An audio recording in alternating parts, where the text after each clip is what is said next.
David. Thank you, Scott. It's always fun to be here.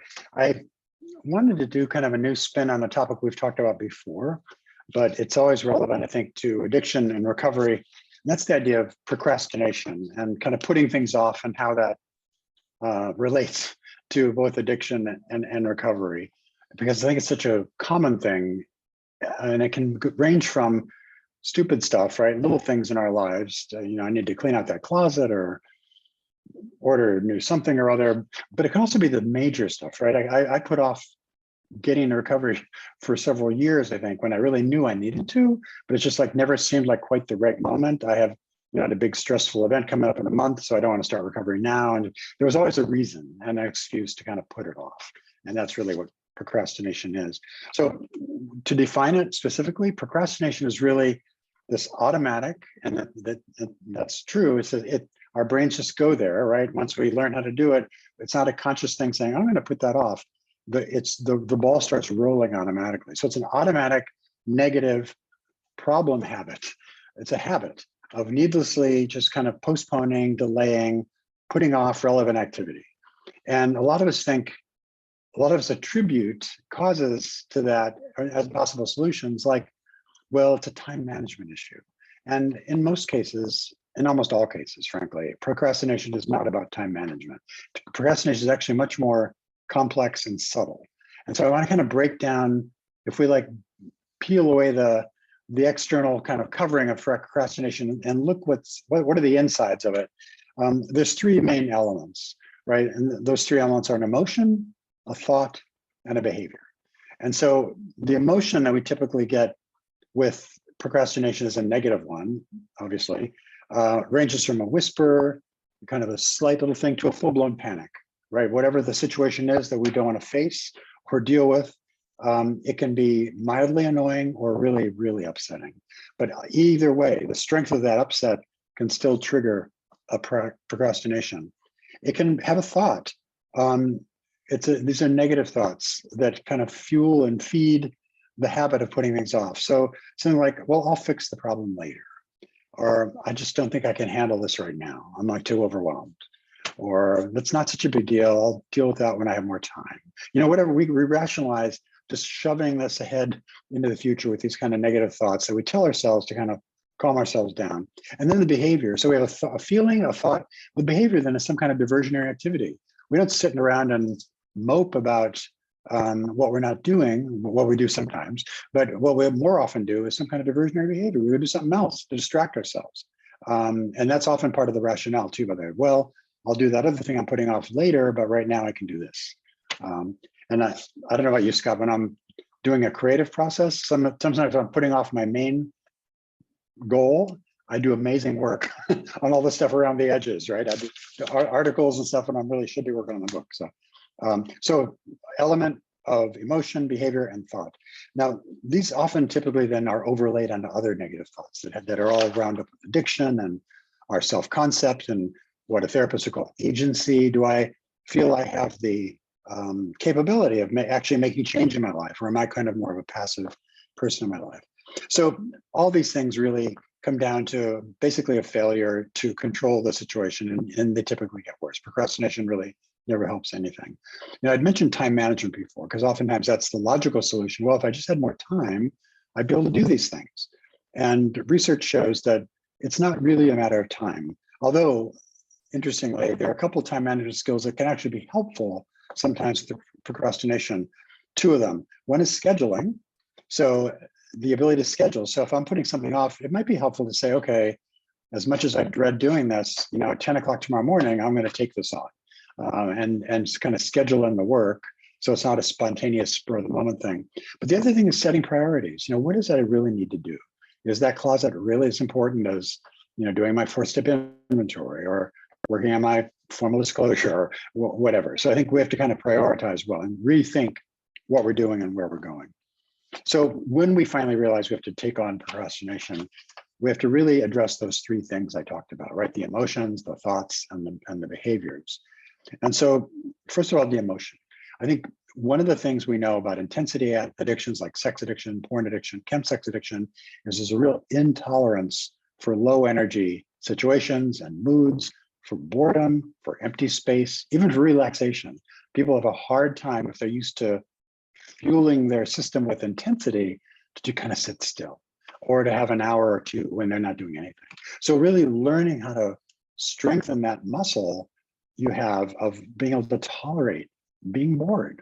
And it may be just 5 minutes or 10 minutes. And you can build it like a muscle, you can build it up. So tolerating the anxiety that comes with that, tolerating with being bored, tolerating with being quiet. These are amazing skills that are necessary for good solid recovery and self-reflection, but it's hard. And so I think learning to find that you can really survive having uncomfortable feelings and get through them and get to the other side is going to be really important. And then, so that's the main emotional skill I would say is involved here, is really learning how to tolerate the discomfort that comes when we stop acting out and distracting ourselves with addiction and drugs and different kinds of behaviors.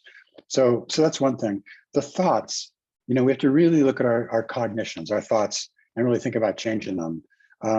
So we try to replace typically negative thoughts with positive ones, or at least realistic ones. So I might say, if I just tell myself, if I delay doing this that I really know I should do, it's going to make me feel, X, Y, Z. So taking a little more control of saying, okay, I'm doing this to myself. If I don't do this properly, I know I'm going to pay this price down the road. So that's one kind of thought that's useful. I think telling yourself, actually, I will feel better. I'm going to feel relief. I'm going to feel gratitude. I'm going to feel lighter if I actually go and do this. And then just to really, at the bottom of that, I guess would be a more affirming kind of affirmation kind of approach. Like, I have the strength to do this. I'm capable of doing this. Whatever you need to kind of talk yourself and psych yourself up to do it. And then finally, the third component to maybe change this habit is the behavioral piece. And remember, when we're doing procrastination itself, the behavioral piece involved just putting stuff off or distracting ourselves with something else. In this case, it's really looking at, I think the primary skill is what therapists call partializing, which is really means just breaking stuff into bite-sized pieces. So if something is like overwhelmingly big or huge, or at least we think it is, or it seems to be, it's useful maybe to break it down into steps. What's one thing I can do today? And maybe a way to start is just to organize the steps that come later. So I think just breaking ground for me, and this is, I guess, true in life, my big challenge is walking out my front door. If I can get up and start, then it starts to roll. But what I tend to do still, in many years in recovery, sometimes it's just to kind of sit in my procrastination and be uncomfortable with it. Like, oh, I should be doing that. I should be doing this, but I don't do it.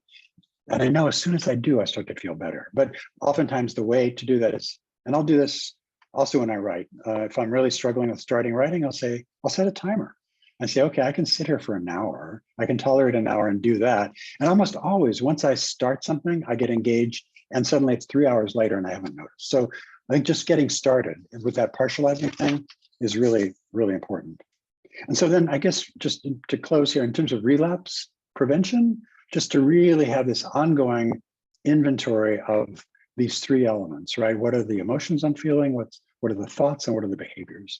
And to really start looking at that and ask myself a couple questions. One, if I'm having these addictive thoughts that can lead to trouble, what am I doing to counteract them? So I think once we become aware that our brains are kind of getting, I guess, in what in AA we call stinking thinking or addictive thinking, it's up to us to correct it. And the longer that stuff swims around in my brain, the worse it's going to be for me. The second thing I can ask myself is, am I accepting of the fact that I will have cravings and I will have temptations, and it's normal and I can get through them, but I don't have to deal with it by distracting or putting off or doing things that aren't necessarily healthy for me. And then finally, how much on a regular basis do I incorporate problem-solving activities, really solution-focused kinds of activities that keep me in a healthier place? So I guess in short, what I'm saying here is that if we can have a summary of really staying on top of things, and when we start to sort of delay, I think that's not so much, the problem there is not so much what we're not doing, but the attitude that it sets up, and that it starts to create this older process where we start to not feel good about ourselves. And it can lead to feeling overwhelmed. It just leads us down into the rabbit hole of negativity. So I think just really staying on top of that, taking little actions and staying connected, I think is the best thing we can do for that. And I think with that, I'll stop. Thanks, Scott. Thank you, David. Great topic. I always find this topic fascinating because I am by nature the anti-procrastinator. I'm the kid who in school, I had my senior thesis done in September. Everybody else was scrambling in May to finish. You know, it's like, really? You're not done yet? Which didn't endear me to my friends, but I'm sure. you know, that's just how I operate. You know, I've always been a list maker. If it feels huge, I've always broken it into bite-sized pieces, and I can't wrap my head around why other people don't do this until I start looking at my addiction. And then I realized that my addiction was a way of not dealing with anything that felt daunting or overwhelming or scary or otherwise uncomfortable. I think I wrote an article a few years ago called The Stuckness of Addiction, and it was basically what you just described. You know, there's an emotion that I don't enjoy feeling, and then I start having some thoughts, and then I go into denial, and then I'm looking at porn for the next 6 hours. You know, now I would forego sleep and still get stuff done, but you know, I've always found the trick for me, and you hit it, is just start.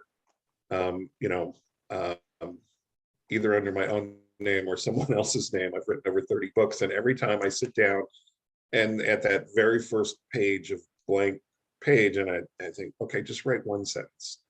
And you know, 4 hours later, I've written 5 pages, and exactly. I'm off, you know, it's fine.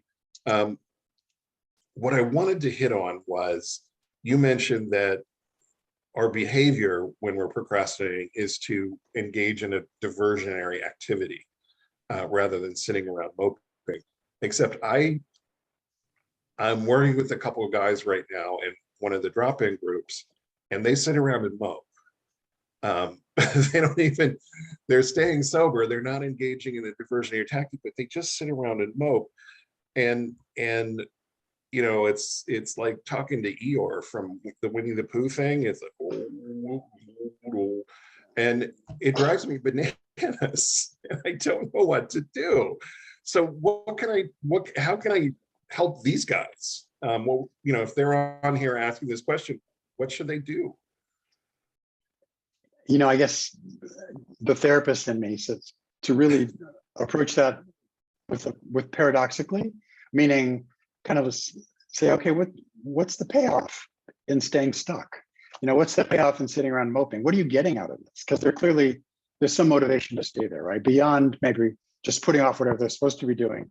But I think as addicts, I totally identify with this. I can really get down in there and roll around in my suffering. And I just have a couple other people to do it too, to moan and rock, and you know, all that is in my misery can really be self-indulgent. So I guess I would just see what is the payoff, and how can we meet those needs in some other way, in a healthier way. So what is the payoff though? I mean, I really am lost. You know, I think when I see that, typically what people find comfort in being kind of in a victim place, in a place of powerlessness, in a place of dependence, in a place with no agency, right? That no ability to act on their own behalf. And of course, that's what a therapist would call learned helplessness. And they're not, but I think there's a certain mentality. It's like too much, and I'm just stuck here, and poor me, and boy, that's a real setup for any kind of addictive behavior, as you know. Yeah. But I think that's what I kind of see. And then if you get a couple of people, like-minded people, they can reinforce each other. I guess from a sponsor point of view, I think there's really, because you're not a therapist in that sense, I think I'd a little bit more of a kick in the butt kind of thing there, just do something different as opposed to kind of get all, gee, let's explore why you're doing this. But that's probably important for them to do at some point.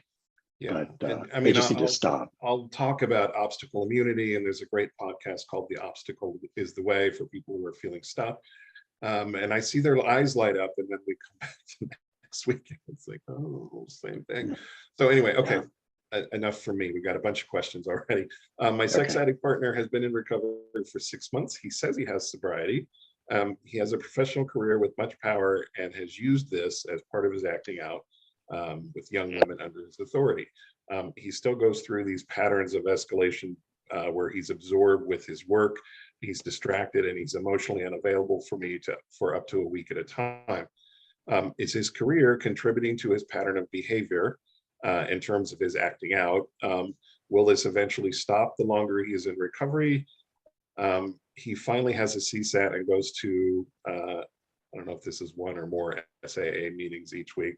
I'm having trouble trusting him when I see the same cycle. Thank you. This is a very legitimate question. We see this with the guys coming to the treatment center all the time, these high-powered guys who it's part of the deal. Right, right. Yeah, it's a great question. It's a complex one too, because there's a couple of strands in there I kind of want to pick up on. First of all, sex addiction, porn addiction, chemsex addiction are what we classify as intensity addiction. So typically the profile of somebody engaging those addictions, along, by the way, with gambling, compulsive exercise, compulsive work, which I'll get to in a second, all those are ways of keeping the intensity going. And very often we see all of those kind of full blown when somebody comes into seeking integrity or comes into recovery. But what typically happens if they can get the sex and porn addiction under control, and unless they deal with that need to have the intensity all the time, it's very, very easy to transfer that right into work. So part of our discharge planning, for example, at Seeking Integrity is to really create a manageable work schedule, because we've seen guys go out and jump to working 80 hours a week or 100 hours a week. Pretty much what you're describing. They're not available. They're not emotionally present. They're not doing the work at home. They're not doing the work in their relationship. They're still pretty much acting out in the intensity. Now, I have no reason to believe they're not acting out sexually and they're not looking at even porn, but they're still using the same brain dynamics, if you will, to get the intensity and get the distraction and to avoid feelings. That's my bottom line here. That by doing all these activities, by being so busy, it avoids the feeling place that they really need to be spending time in. So there's also, along with this profile, there's very typically issues of power and control. And that's a classic, that's that narcissistic flair in the sex addict that we often see. And so there's a lot of power and control issues, and that plays out in the workplace. It plays out in supervisors and supervisees. It can play out in doctor-patient or attorney-client. It can play out in all different kinds of ways. It's a very unhealthy pattern and a high-risk pattern, by the way. People lose licenses, people go to jail. And so this is really important to look at. But I think, let's see, he finally has a CSAT and is going to SAA. So this is all a good thing. What a CSAT brings, I think, is an understanding of how the impulses for intensity and distraction and postponement, all that can really play out in a way that's not necessarily a middle circle or a bottom line behavior, but it's still a very effective way of keeping that person disconnected from the recovery process. And so I'd really encourage him to bring those issues to his CSAT with as much honesty as he can, because this is, I've seen people carry on this for a while, but I think eventually if you're still seeking intensity that much, you're still disconnected for several days at a time, boy, that's a really slippery slope in terms of the primary addiction and staying clean and sober from sexually acting out, because that's a short jump from that, in my opinion. Yeah, what do you think? You've said this before, sex and porn addiction are intensity addictions. We get a huge rush of dopamine and adrenaline from them. Adrenaline. And it's how we escape from whatever it is we don't want to feel at any given moment. I mean, we're talking about procrastination. It's a great way to procrastinate is to give yourself a huge rush of dopamine and adrenaline. Unfortunately, if you're in a relationship with somebody like this, what they're not getting is oxytocin and serotonin and right, norepinephrine, which I still can't pronounce after, but which are other neurochemicals that give us pleasure, and they give more meaning and more nuance to a connection with somebody than just this dopamine rush. And we require them in balance, right? Yeah. And they have to, there's ratios of what they should be. And if we're artificially, manipulating our dopamine to high levels, the others are going to get out of balance and everything's going to get out of balance emotionally. Yeah. Next question. My sex addict, porn addict husband is currently in some Zoom meetings. He's working through a Dr. Rob book. What I'm experiencing is that he is taking hold of the things that validate his feelings and his blame shifting and his anger towards me. From the start of our marriage, he was very hard on me and hid his porn addiction from me, blaming me that he couldn't tell me because I had such poor reactions to when I would find out he was lying. His porn addiction escalated into sex addiction, which happens a lot. We have a toddler and a baby on the way, and he doesn't seem to think his family is broken. I have offered to work hard and work toward recovery. Am I hurting by continuing to send him information on Zoom meetings and things like that? Is it best for the betrayed partner to back off totally and cut off all communication? That last bit is the questions here are really, really hard. The situation is also really, really hard, but those questions are tough. Right. So when I see lists of behaviors like this, so anger at the spouse, blaming the spouse, kind of a little bit of delusional thinking maybe about how happy the family is, what he's doing. I think these are all signs, that blame shifting stuff that indicates to me this person is not in any kind of good recovery space. I'm glad he's reading the books. I'm glad he's maybe attending some meetings.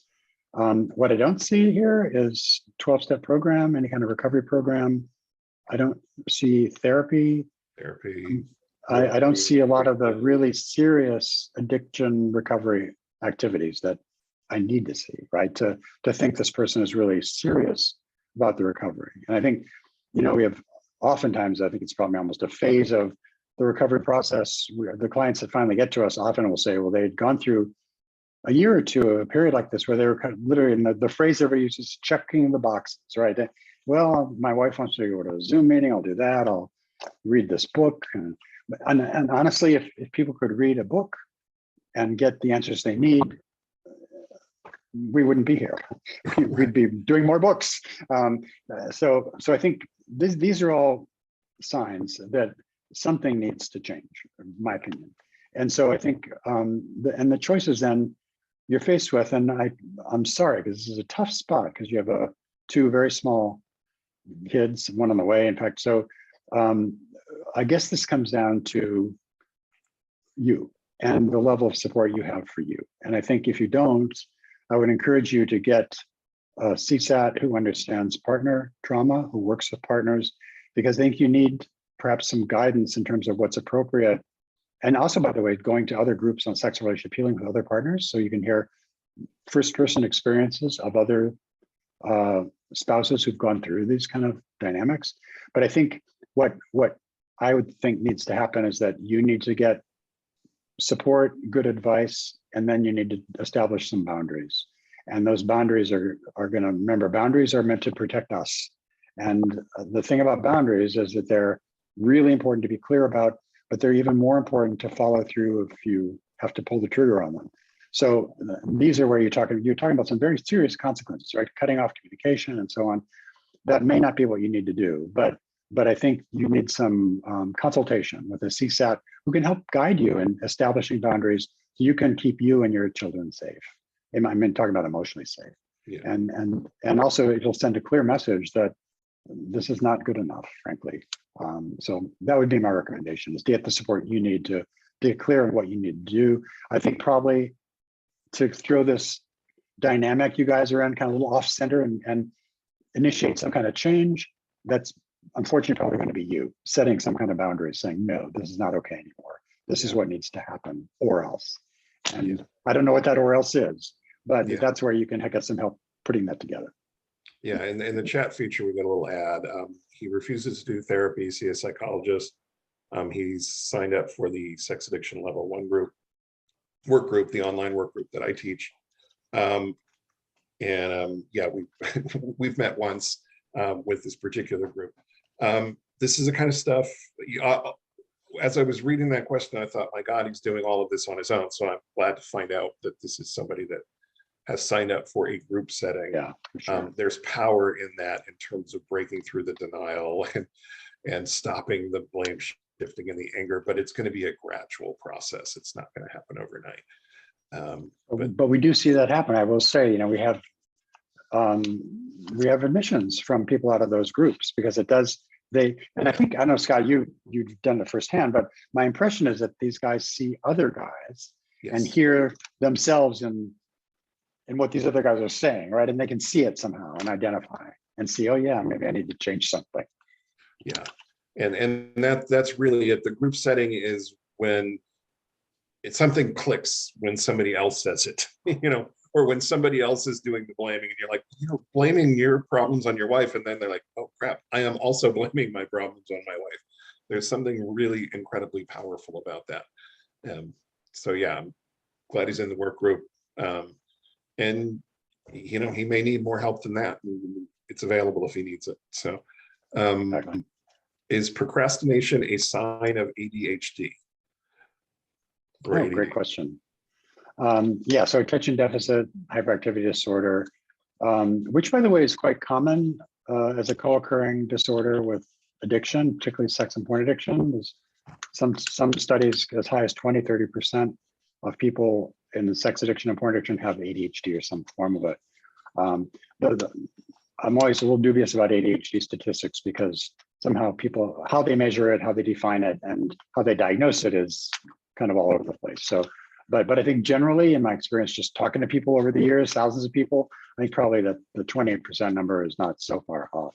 So how it relates, it does relate to addiction, and in a way it relates to procrastination. It's not a cause of procrastination, but the way it kind of complements it is the disorganization that can happen with ADHD, the inability to start something and follow through and go in a straight line through a project. That inability just contributes to procrastination, because remember, we talked about procrastination is like having, and it was because more of an emotional resistance. You're coming up against some kind of uncomfortable feeling, so we go this way instead of going straight through it. With ADHD, people are going all over the place anyway, and so it's really much harder to kind of organize and put it together. So I think what I would say about the relationship between ADHD and procrastination is that yes, it contributes to it. It's not the cause of it by any means, but it certainly worsens it. Because I think if you have trouble kind of organizing and staying on task anyway, to do some of those remedial techniques we talked about for procrastination, it's going to be that much harder. But it certainly can be done. I will say there's really good therapies for ADHD. Now I'll just do my little sermonette on amphetamines and intensity addictions. Prescription amphetamines, which is the treatment of choice for ADHD, Vyvanse, Ritalin, Adderall. These are drugs that are highly abused and highly addictive, and it's commonly so. And we've seen very dramatic studies where amphetamines very effectively disconnect people from feelings in the same way that sex and porn addiction does. And so it always worries me when I'm having somebody in recovery with chemsex or sex or porn who's on an amphetamine-based medication to treat their ADHD. Now, theoretically, if they truly have ADHD, they have a deficit of certain neurochemicals that the drugs make up to normal. But very often, brain chemistry fluctuates so much that you're actually getting an excess of it. And I know almost everybody I've ever known who takes ADHD medications admits to overusing them sometimes, right? The exam or a big meeting or getting through a project, or people abuse them routinely. And by the way, if you're in chemsex recovery, particularly from cocaine or methamphetamine, your body knows there's this amphetamine circulating through its bloodstream, and it's very difficult to really get yourself physiologically past that amphetamine addiction.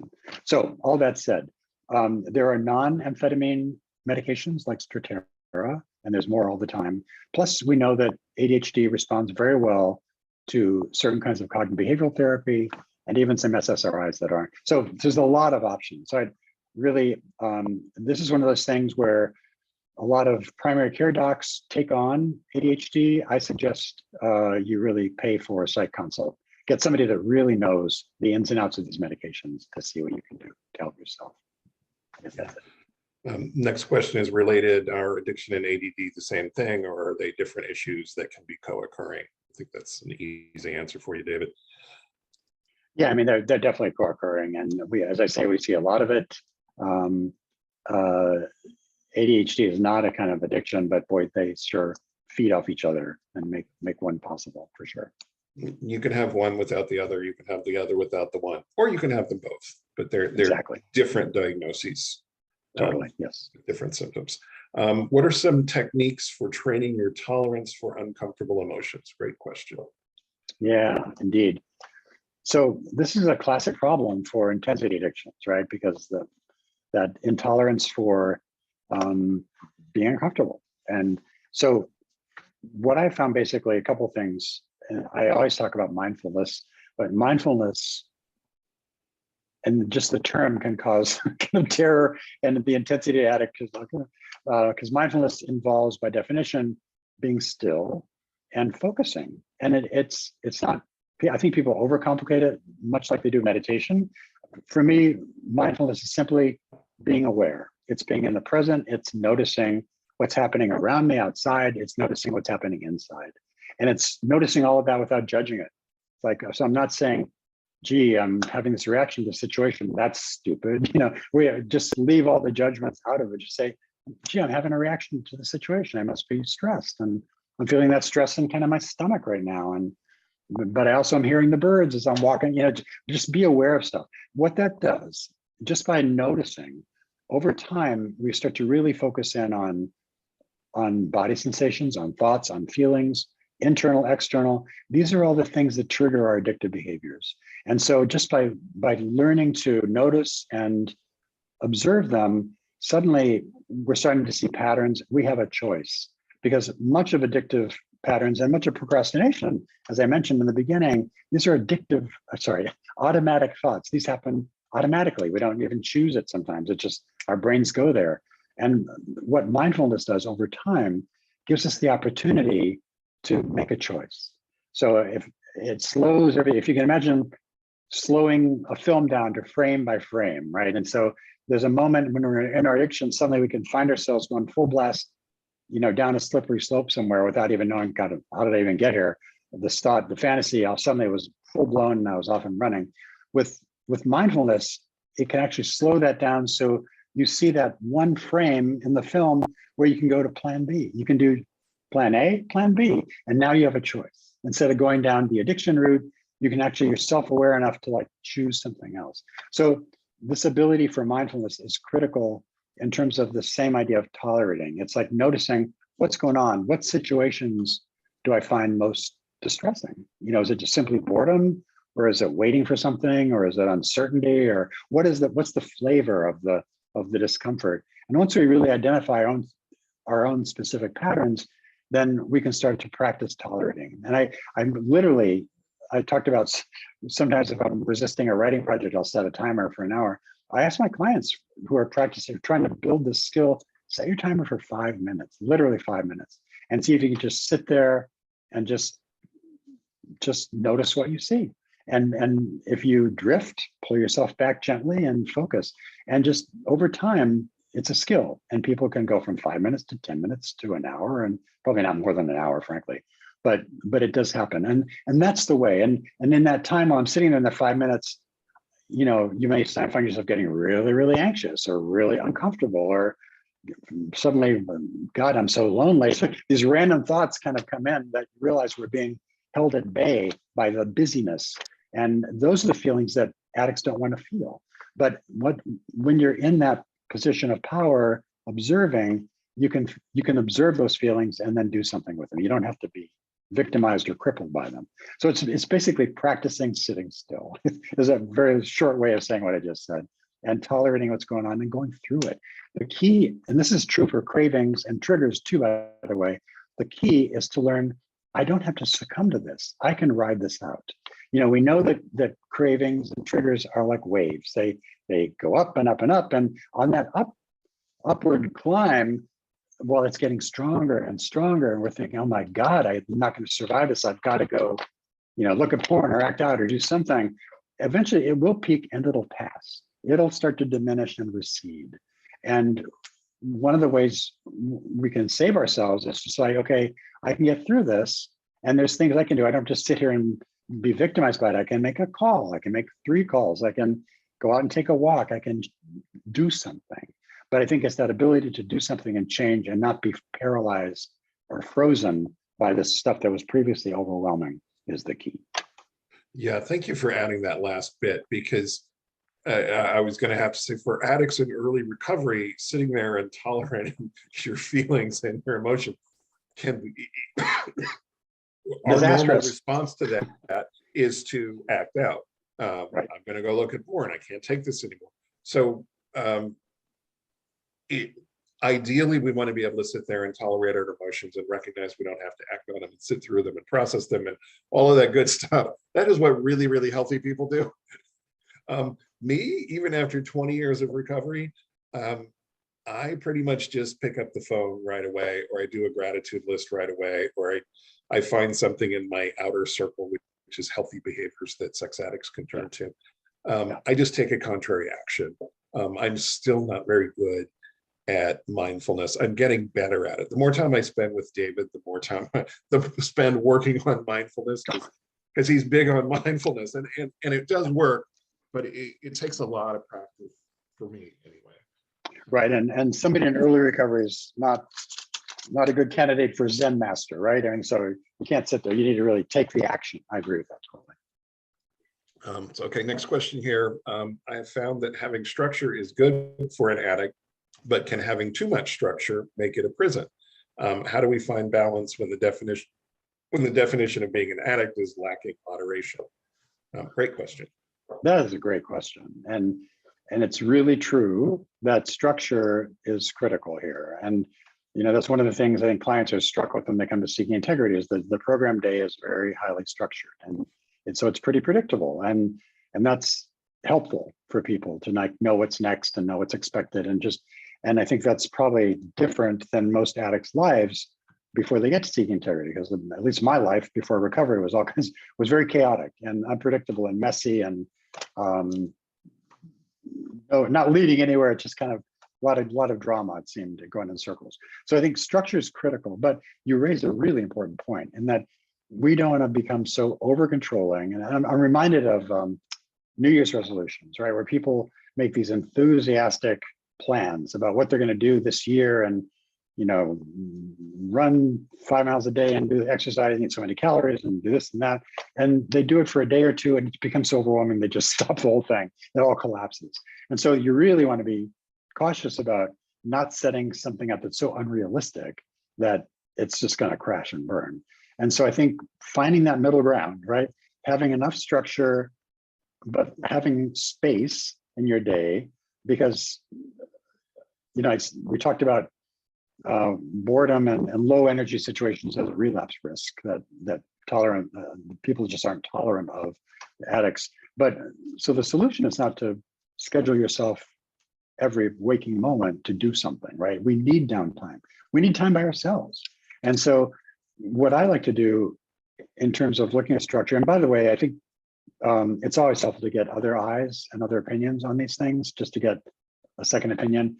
But what I found really helpful structure-wise for me is to really focus on the beginning of the day and the end of the day. And I have little rituals, they're not elaborate, but like 10 minutes each, the way I start my day, the way I close my day. And it's not all crazy stuff, right? It's prayer, it's meditation, it's making a gratitude list, it's doing stuff I do every day, just checking in with myself. But what's great about that is that it gives continuity. So no matter where I'm at, no matter what state I'm in, no matter whether it's geographical or emotional, my day starts the same. And I found that incredibly helpful because I go back and forth between Florida and California a lot. And so no matter where I am, my day looks the same. It's not disrupted. So I can be in LA and start my day just like I am at home. And that feels good. The same thing is true at the end of the day, where I have kind of closing out rituals, right? But that leaves the middle. And I do have some structure in the middle. Usually at midday, I have time to call somebody, or there's some kind of recovery activity, a meeting or something. But otherwise, I leave more open space around that, the middle of the day. So you might try looking at beginning, ending, and somewhere in the middle, what you're going to do, kind of then see how that works, and play it by ear after that. Scott, what do you do with your schedule?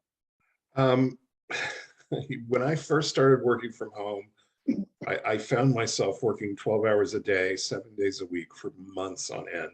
Yep. And a couple of my friends sat me down and said, "You are destroying yourself. Wow. You cannot do this." And they helped me set some boundaries around, an 8-hour workday. And, one of the things I've been struggling with since we started all the online stuff is, some of our groups are in the evening, some of our groups are really early in the morning. We have staff meetings Right. really early.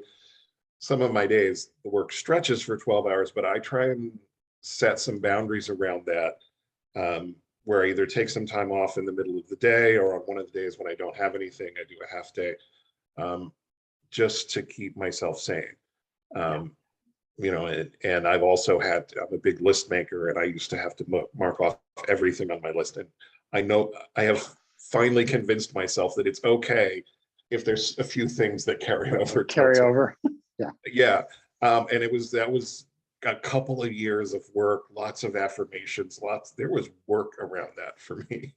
But again, I'm the opposite of a procrastinator. So, and it was kind of a prison. Yeah. So yeah, I agree with that. Okay, I'm getting divorced, and for the last few weeks, I've been extremely busy with, I know who this is, dealing with divorce stuff on top of working my recovery. I have a fear of going back to my addiction when the intensity dies down in a few weeks. Very legitimate fear. Any advice? Yeah, I think that's, first of all, really good awareness, because in many ways you're going through a crisis right now, and crises have a lot of intensity and drama, and they're distraction, right? They keep us disconnected from feelings. I guess what I would probably predict is going to happen is when things calm down, when the tasks and the busyness get quiet, you're going to start feeling more feelings. So I think it's really important to prepare for that. And I think the best preparation you can do, and I know you're doing a lot of this, is to make as robust a support network as you can, and as to be connected with as many people as you can, engage as many recovery activities as you can, because there's going to be some big holes in your life, and that are going to cause a lot of emotional pain. And that's, no addict likes to go through that, especially in early recovery, obviously. But you're not doing this alone, and I know you know that. But I would really encourage you to make a plan, stay connected. One thing, I don't know what your plans are, but if you're going to be out stuck by yourself in a rural area, I'm not sure that's such a great place to be either. So you might want to consider kind of where you're going to be, even temporarily, where you can be around face-to-face meetings and connect with people and just be among people. Because I think just being in community face-to-face as much as you can is really healing. And so I guess my big recommendation is connection. Just stay as connected as you can. And you've got a lot of skills. You'll be fine. I think you can be fine. You certainly have the choice to be fine, but it's going to take that.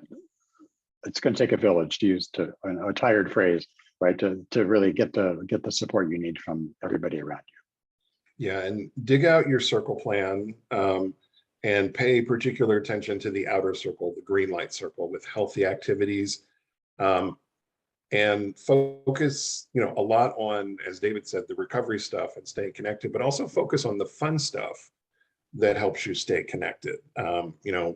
Going skiing or going hunting or whatever it is you like to do with your guys, your peeps, go do it. I know who this is, so I know he likes to go hunting. So I don't hunt, but get some green light stuff going that involves other people. I'm with David. Stay connected. Don't be alone for long periods of time. Yeah.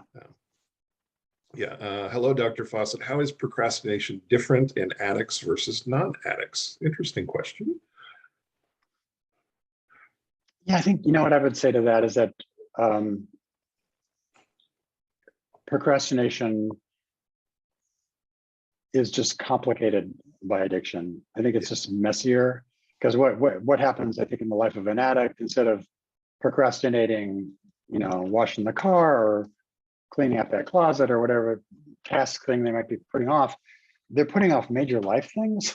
So they may put off going to the doctor for 4 years, or I've had clients who just kind of put off paying bills until there were collection notices coming in everywhere. The level of degree based on the chaos of the addiction just makes procrastination that much worse. It's like an accelerant. So I think procrastination is bad enough for everybody, but if you have procrastination in the context of somebody who also has addiction, it just feeds all that craziness. And so I think very quickly lives get unmanageable. I think honestly too, this in my own recovery, this was true, and I see it in my clients.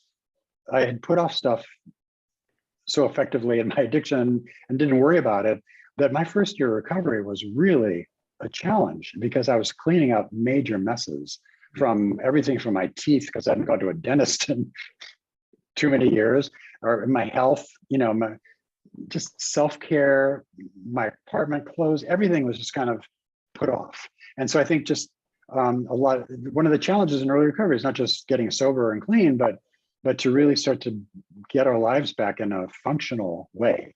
And that usually means cleaning up things that we didn't do for months or years sometimes. Yeah, I think the process is the same. There's the emotion, there's the thought, there's the diversionary behavior. It's just the Right. diversionary behavior with addicts is really destructive. I mean, a Exactly. diversionary behavior for a non-addict like might be washing the car, which is not so destructive. It's actually kind of productive. Maybe it's just not dealing with what needs to be dealt with. But addiction creates its whole other set of problems and shame, and spins us this the cycle of addiction just spins us right back into the thoughts and or into the feelings that we don't want to have, so we can stay there for a long Yeah, time. it becomes a closed circle basically of just spinning around in that addictive cycle. Yeah. I learned many years ago my procrastination is a fear of failure at times. What are your thoughts on why we procrastinate? Yeah, I think that's true. I think it's very interesting that sometimes we put things off um, uh, because of fear of failure. I think a lot of us, and then I always go back to core beliefs, these I am statements. I'm unworthy, I'm not capable, I'm unlovable, whatever the negative ones are. We have positive ones too, by the way, which I always try to emphasize to people, that the negative ones are what really keep this fear of failure going on. But I would add something to this. I think almost more often is a fear of success. And I think a lot of times people are really afraid of taking a chance and doing something and doing it right. And I think being successful is equally terrifying as failing, so for a lot of people. But I think they're definitely related. I think what you're talking about when we talk about emotions, behaviors, thoughts, these are the thoughts, right? The fear of failure, fear of success. These are the negative thoughts, the belief systems that may or may not be accurate that I have and guide my decisions about stuff. So yeah, this is very definitely one. And I think, but I people always go for fear of failure, which certainly exists. But I always like to mention fear of success, which I've actually seen more common than fear of failure. People are really afraid to get out there and win, oddly, but it seems to be true. Yeah, I would agree on all of that. It's this looks daunting. I can't possibly do this, fear of failure. I think I'll go wash the car. Or this looks daunting. What if I actually succeed? Then I have to deal with that. I think I'll go wash the car. Right. And there's the anxiety, right? Yeah. Yeah. Yeah. Yeah. We all procrastinate, but just the consequences of procrastination seem high for addicts. Procrastination leads to stress that leads to acting out. Yeah, we just discussed this. Totally. It's yeah, Totally. yeah. I am very creative. I come up with a ton of business ideas for novels and more. I know I'm talented, but I'm told I am unable to focus on one idea and really flesh it out. My business involves being online a lot and in front of computers. Does my addiction to porn and some of my affairs hold me back from being successful? I don't think it does. Okay. So this individual has an addiction to porn and it sounds like affairs, has a computer-oriented job and wants to know if that holds them back from success. Well, I think, for any porn addict, computers are by definition kind of tricky, right? So now I think in these days, especially after the pandemic, everybody had to kind of work through that and learn how to tolerate being on a computer to do what they need to do to get by. I think the connection between creativity and addiction, first of all, is interesting, because I think a lot of times I've had clients over the years who really felt that their creative process depended on their ability to kind of get high or to drop into fantasy, or they've told themselves that really fueled their creative process. I'm sure Scott would agree with me. Virtually anybody I've ever known, their creativity was really marred by their addictive process. It's not possible to me, I think, to be your best and to really tie into your creative energies if you're in some kind of mood altered place. It just doesn't happen. And so I think people have this delusional thing about that. Now, that's not exactly what you were asking about, but I just wanted to say that. I think being online a lot, the only thing I would say in terms of creativity and human connection is that being online is a very different set of skills and a very different brain space, if you will, because it's kind of a two-dimensional world that occupies only certain parts of our brain and really overemphasizes certain ways we process information in our brain. That's very different if we're sitting there face to face with somebody or engaged in other kinds of activities. So I guess my recommendation would be to try to balance out your screen time with some kind of face-to-face time. And I think it sounds like you're in a position parallel to Scott and to me, then we're online each day for hours a day. And I think we have to kind of soothe ourselves and compensate for that by going out and connecting with nature, getting some face-to-face contact time somewhere, just taking a break from the screen, because the screen is not good for our brain ultimately. So that's what I suggest, is make balance. If you have to be in the computer, balance that time with real life activities away from the computer as much as you can. Yeah. All I have to say is my personal experience. I told you guys at the beginning, I've written under my name or ghostwritten over 30 books. One of those happened in my addiction.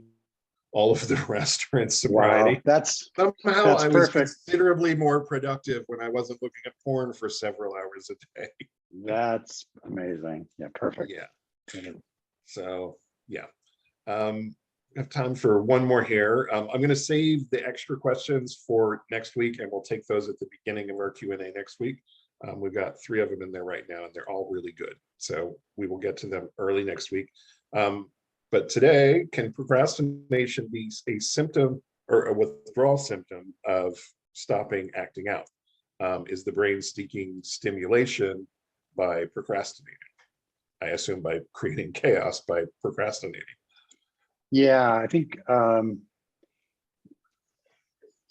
certainly that chaos that goes with early recovery is typical, and I think that I'm not sure so much if procrastination is directly involved with that, but I think we see procrastination as a side effect of that, because people are unable to focus and concentrate and put things in stages or steps, and just kind of that organizational capacity of the brain, which, by the way, is a prefrontal cortex function. It's an executive function. And in addiction, the prefrontal cortex basically kind of goes offline. So our addiction really shifts the power center of the brain to the midbrain, which is the emotionally driven part of the brain, not the logical part. And so some of that chaos flows from feelings pushing us this way and that way, and then now this way. And our prefrontal cortex is saying, we have no brakes, we have no system to say, whoa, that's not so good, let's do this, let's do less of that, more of this. That's kind of diminished in early recovery. So I think you have to be patient with yourself. There's going to be a lot of chaos and disruptive thoughts. And that's where I think mindfulness, if you can do it, but also just structure and doing the same thing every day, that structure and repetition and patterns will give, will start to calm all that down. And I think out of that also will result in a diminishment of procrastination, because you'll be much more geared toward action steps, right? A lot of our recovery basis is on doing things, right? Taking steps, making a call, reaching out, going to a meeting, taking a walk, whatever we need to do. It's not about sitting there thinking about stuff. And so I think just really in a pinch, especially in early recovery, I would go for something that you can do action-wise. That's recovery based. Scott mentioned before the outer circle. Those are all amazing things, right? And sometimes in early recovery, we're stumped, like, well, I don't know what to do. Well, take a look at your outer circle.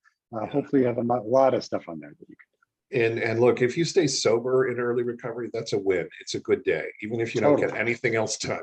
You stay sober, it's a win. But you asked about withdrawal symptoms. Withdrawal symptoms from sex and porn addiction, we don't tend to have the DTs or hallucinate, but we do get really restless, and we get irritable and discontent. We may have some depression. We may have some anxiety. Our systems are mostly kind of emotional, and we don't have our coping mechanisms, so we have to tolerate feelings that we haven't tolerated for a long time. And this takes us right back to the first part of procrastination, which is the emotion, and then it's easy to have a thought, and then it's easy to go wash the car, unless what we're supposed to be doing is wash through the car, and then we'll go do something else. But yeah, I think you put it well. It was like a side effect of the actual withdrawal, maybe, or something. I don't know. Yeah, but I think it can be related. Yeah, for sure. So, okay, we're out of time, everybody. Thank you for great topic, David. Thank you, everybody, for the great questions we have. Yeah. Some really good ones that we're going to hit at the beginning of the meeting next week. We'll be back same time, same place. Please come back. We'll see you then. Great. Thanks, Scott. Good night, everybody.